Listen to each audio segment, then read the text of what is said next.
मनसबदारी आपको देंगे, आपको सम्मानित किया जाएगा। तो तुलसीदास जी बड़ी तेज हंसे और एक कागज की पर्ची पर 2 पंक्तियां उन्होंने लिख के भेजी, और जो हम समझते हैं कि भारतीय साहित्य में साहस की पराकाष्ठा है।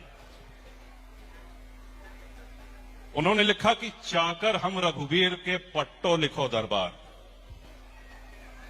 चाकर हम रघुवीर के पट्टो लिखो दरबार, तुलसी अब क्या होएंगे नर के मनसबदार। भगवान की नौकरी करे बाद मनई की नौकरी, ये तो डिमोशन हो गए। उस समय उन्होंने ये उत्तर देकर के मुगल सेनापति को वापस किया। दबाव में आकर के, लोभ में आकर के बहुत से लोगों ने धर्म परिवर्तन किया है। बहुत से आस्थाहीन लोग हैं जो सनातन को छोड़ करके उस दौर में और उसके बाद के दौर में भी जिन्होंने इस्लाम कबूल किया। लेकिन जो निष्ठावान थे, जो बहादुर थे, जिनके रगों में भक्ति थी, हम सभी लोग उनकी संतान हैं। ये हमको याद रखना होगा।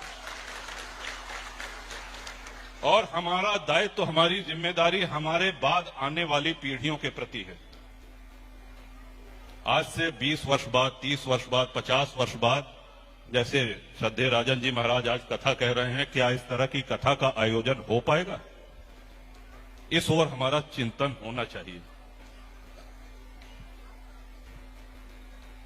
और हनुमान जी महाराज का कथा में प्रवेश, तो हनुमान जी का एक छोटा सा प्रसंग महाराज और बताना चाहेंगे। भगवान राम ने लीला पूर्ण कर ली, अब उनका जल समाधि का समय आ गया। उन्होंने निर्णय ले लिया कि अब अधर्म का नाश भी हो गया, धर्म की स्थापना भी हो गई। और जैसा कि हम कहते हैं कि भाई भ्रिकुटी विलास सृष्टि लय होई, जितनी देर में हम लोग पलक झपकते हैं, इतने देर में ब्रह्मांडों का लय और प्रलय करने की क्षमता प्रभु में है। वो कौनो रावण के मारे नहीं अवतार ले रहे हैं या कुंभकर्ण के मारे नहीं अवतार ले रहे हैं। अब जैसे आनंद करा रहे हैं, बहुत सुंदर कथा राजन जी महाराज पधारे हैं, तो दूर से कई लोग जो दिल्ली बंबई में बस गए हैं वो भी आपकी कथा सुन करके, कि कथा है, चला कुंडा चली परानुपुर चली, 10 साल से घरे नहीं आए हैं, बहुत से लोग हैं।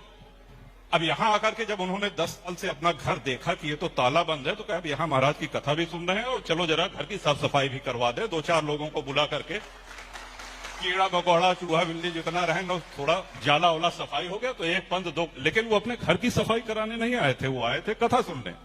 ठीक उसी तरह प्रभु राम ने अवतार लिया है भक्तों का कल्याण करने के लिए, धर्म की स्थापना के लिए, और आने वाले युगों तक उनके उस चरित्र को स्मरण करके हम लोग भवसागर से पार हो जाएं, जीवन और मृत्यु के इस चक्र